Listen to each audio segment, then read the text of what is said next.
어떤 사람이 야곱에게 말하되 내 아들 요셉이 내게 왔다 하며 이스라엘이 힘을 내어 침상에 앉아 요셉에게 이르되 이전에 가나안 땅 루스에서 전능하신 하나님이 내게 나타나사 복을 주시며 내게 이르시되 내가 너로 생육하고 번성하게 하여 내게서 많은 백성이 나게 하고 내가 이 땅을 내 후손에게 주어 영원한 소유가 되게 하리라 하셨느니라. 아멘. 오늘 말씀을 가지고 내 인생의 반전의 이야기를 써가시는 주님이란 주제와 제목으로 주의 은혜를 같이 나누기를 원합니다. 여러분 강릉 가보셨어요? 저도 수차례 아는 목사님이 있어서 놀러 갔습니다.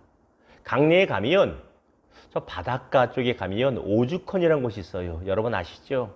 이 오죽헌이 어떤 장소입니까?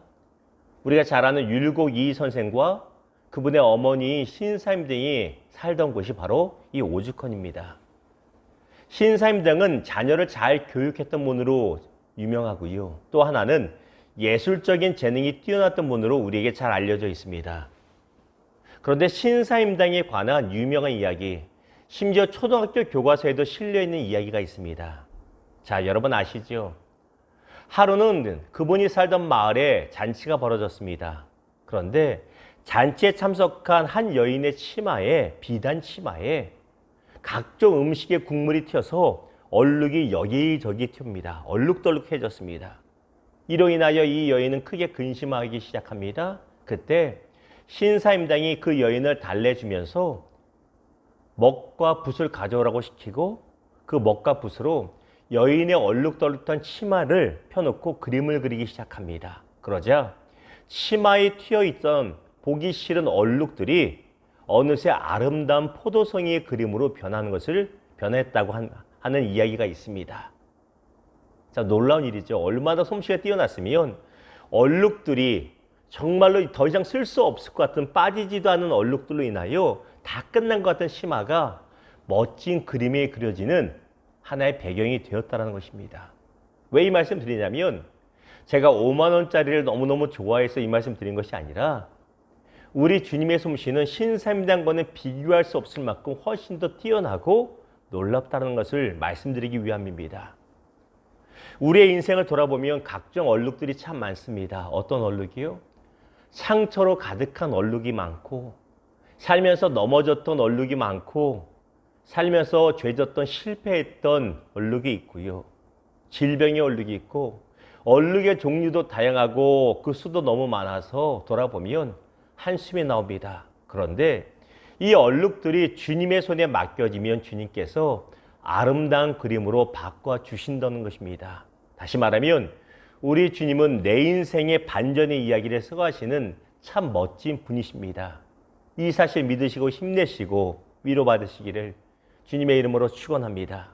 자, 오늘 본문 보면 오늘 본문 말씀은 야곱의 마지막의 모습으로서 야곱이 죽기 전에 12아들을 축복하는데 그 전에 요셉을 먼저 불러서 요셉의 두 아들인 에브라임과 므낫세를 축복하는 장면, 그 바로 직전의 모습이 오늘 본문의 모습입니다. 야곱이 요셉을 불러다가 내 인생이 이렇고 저렇고 얘기하면서 그런데 하나님이 나타나서 축복하시고 신실하게 나를 축복하셨다는 것으로 이야기하는 장면입니다. 자, 여러분, 우리가 기억하는 야곱이라고 하는 남자의 삶의 이야기는 어떠합니까? 화려합니까? 멋지고 평안하고 순탄합니까? 결코 그렇지 않습니다. 야곱의 인생은 온통 실패와 상처와 그리고 고난으로 가득한 인생입니다. 그러나 결국에는 하나님의 큰 축복을 받는 반전의 인생이란 것입니다. 다시 말하면 하나님께서는 실패할 수밖에 없는 야곱의 인생, 온갖 얼룩으로 얼룩덜룩해진 야곱의 인생을 이스라엘이라는 인생의 이야기로 바꾸어 주셨다는 것입니다. 그런데 이 야곱의 모습이 바로 누구의 모습? 저와 여러분의 모습이란 것입니다. 우리는 요셉이 되기 원하고 다윗이 되기 원하고 다니엘같이 되기 원합니다만 실생은 누구처럼? 야곱처럼 얼룩이 많은 얼룩덜룩한 인생이 아닙니까? 그럼에도 불구하고 이런 우리 인생이라 할지라도 우리 주님의 손에 맡겨지면 주님께서 얼룩을 감추시고 아름다운 이야기로 아름다운 작품으로 바꾸어 가신다는 것입니다. 이 사실이 믿어지기를 주님의 이름으로 축원합니다. 우리가 잘 아는 찔레꽃 그 남자의 주인공 신순균 전도사님이라고 계십니다.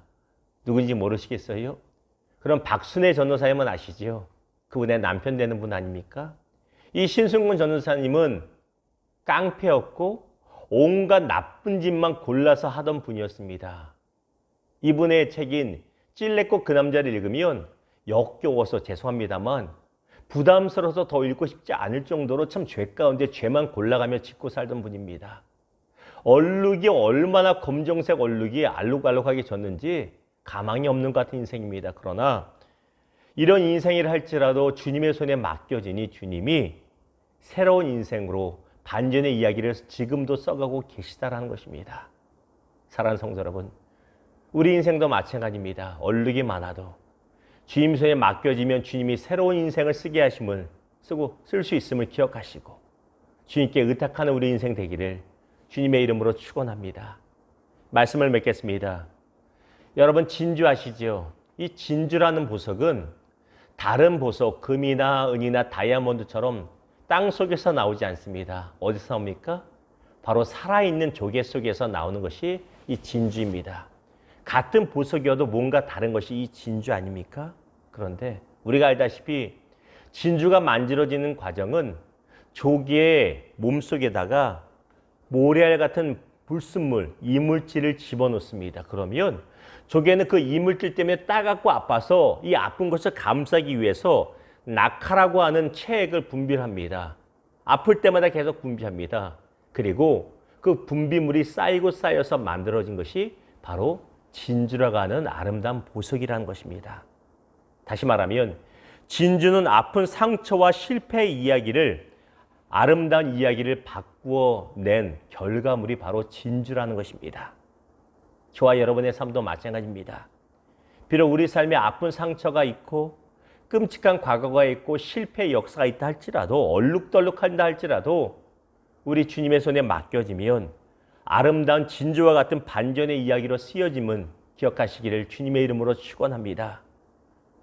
그러므로 이 새벽에 다시 한번 우리의 인생을 주님의 손에 전적으로 맡기고 주님 앞에서 소망을 되찾는 우리 모두 되기를 주님의 이름으로 축원합니다. 기도하겠습니다.